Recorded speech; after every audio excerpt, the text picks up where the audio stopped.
Hi, I'm Mike, and it's the first day of spring, although you may not know it to look outside. And today we get more of the springtime duties that are waiting for us. And when I say duty, I mean piles of it. And it's only the beginning. It's waiting for us on the project list on our Wyoming Life.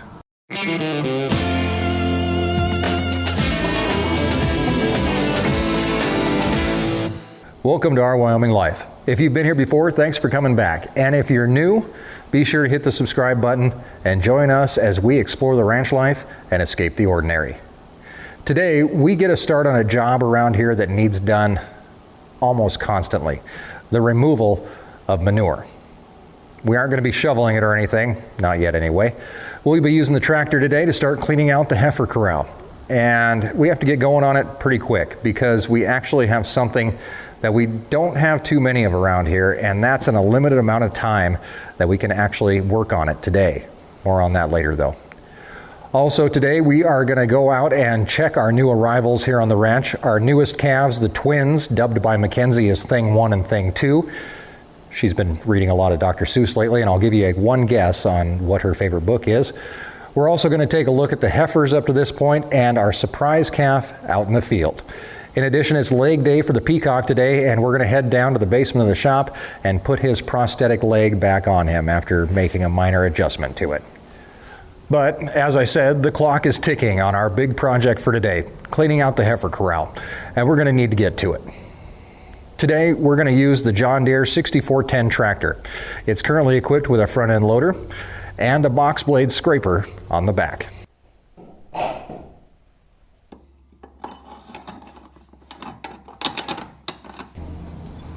Okay, that's the lock for the garage door here in the sales barn. Slid right out of there. Another thing for the project list later on, and hopefully not an omen on how today is going to go. Tick-tock though, time to go to work. The reason we're in such a hurry to get started on this project today is because it's going to warm up. And this inch or so of the snow that we've gotten over last night is going to melt.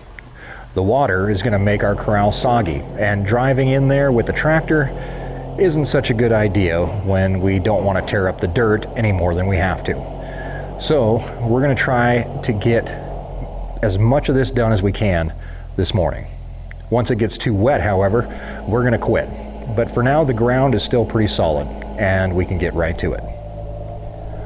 Most of this material we'll be moving from the corral today is straw bedding that's been laid down in here. I didn't plan or build this corral, but one of the bad things about it is that it's right in the way of a bunch of drainage. Every thaw we have causes snow to melt and water to move through this corral. We don't want our heifers to have to deal with all that, so we've been constantly adding straw and bedding material in here for them, building up a portion of the corral.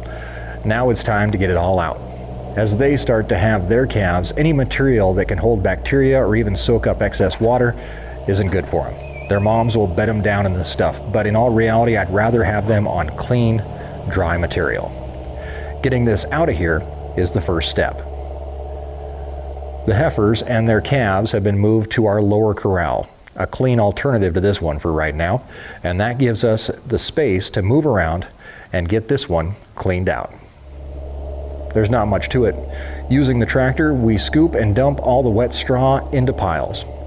Those piles will be turned into compost to be used around the ranch and also spread on hay fields, adding organic material back into the soil.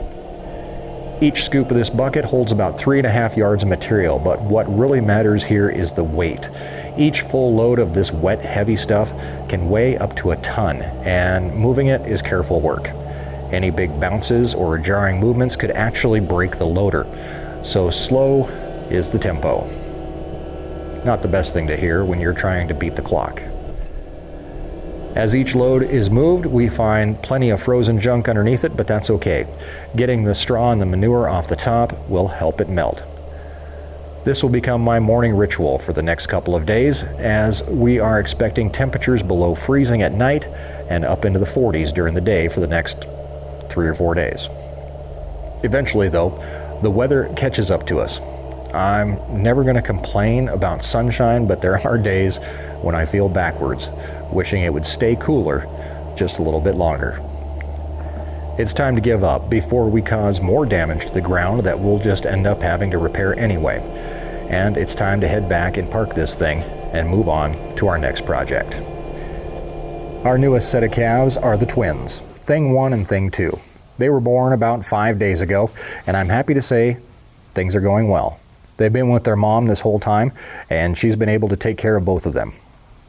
They started out in the barn, and now we allow them to wander in the corrals and alleys. We weren't quite sure about her ability to take care of both of them, and I think I wouldn't trust her if she was out in the pasture.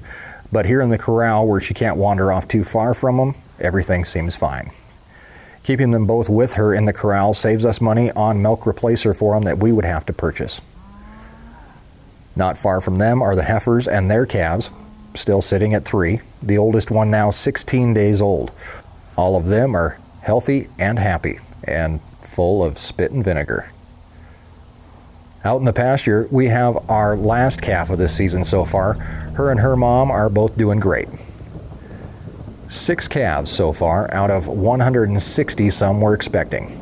A small dent has been made, but we still have a long ways to go, and I hope you're with us as we move forward.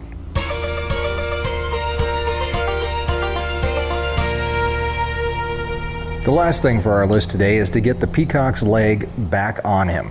A couple of months ago, he lost a portion of his leg to frostbite. A viewer came up with a solution and printed him a prosthetic leg, which we've been training him on for a while now. He wears the leg for a couple of days, and then we take it off and give him a break for a couple of days. Today, it's time to put the leg back on him. But first, we're going to modify it just a little bit. The toes on the foot of the leg are just a little bit too long. He tends to trip over them when he walks. So we're going to first measure his toes on his other foot and then match the length on the prosthetic. It's plastic, so we can use a grinder to take off about 1/2 inch on each toe, hopefully giving him a little bit more comfortable walking experience. When it's time to put the leg back on him, he's pretty calm about it. He's gotten used to putting it on and taking it off, so he just lays right down for me now, and I get to put him together. Originally, when we put on the leg, we used zip ties to hold it on his stub. Then we tried Velcro straps, which really didn't work. The leg tended to slip around too much and would loosen over time. So now we're back to the zip ties while we figure out a better solution. Another issue that we've dealt with is the fact that sometimes he gets a little bit too comfortable with his new leg and tries to fly with it on, which I don't think is too much of a problem for him, aside from the fact he's in a room and can't get outside.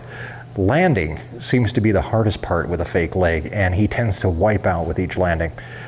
That's another thing we're going to have to address when we move him from the basement back out into the real world. After getting his new leg on, he normally takes a few minutes to adjust to it again. He'll kind of just stand there like a statue and not move too much as he remembers how it feels and what it does. But soon, he's ready to go. But not this time, and not gracefully, and not with good results. After flying away, he landed on his new leg and the force snapped it into 2 pieces. That was short-lived today, and I guess we're going back to the drawing board to make a more sturdy leg for him and a better way to attach it. But he's fine and unhurt and ready to find his girlfriend, who is now his roommate.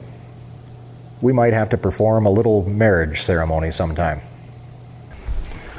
Well, that's pretty much it for me today. This thing's pretty well broken. Of course, there's still plenty to do, and we got a good start on getting the corral cleaned up. One more morning, I think, and I can have it done. And then we can start on Erin's composting project, which she's definitely gonna need. Calving will continue soon, hopefully, and we hope that you're able to continue to join us as we bring new life to the ranch. And once we start, it goes. Our record is 12 calves in one day, and I'm pretty sure we're gonna break that. Make sure to find us on Facebook and Instagram and follow along with the ranch with almost daily updates. Subscribe and explore the ranch life and escape the ordinary. Erin's back in the kitchen this week bringing you some wonderful ranch-style cooking on Thursday, and I'll see you again on Sunday morning for our regular ranch video. Until then, have a great week, and thanks for joining us in our Wyoming Life.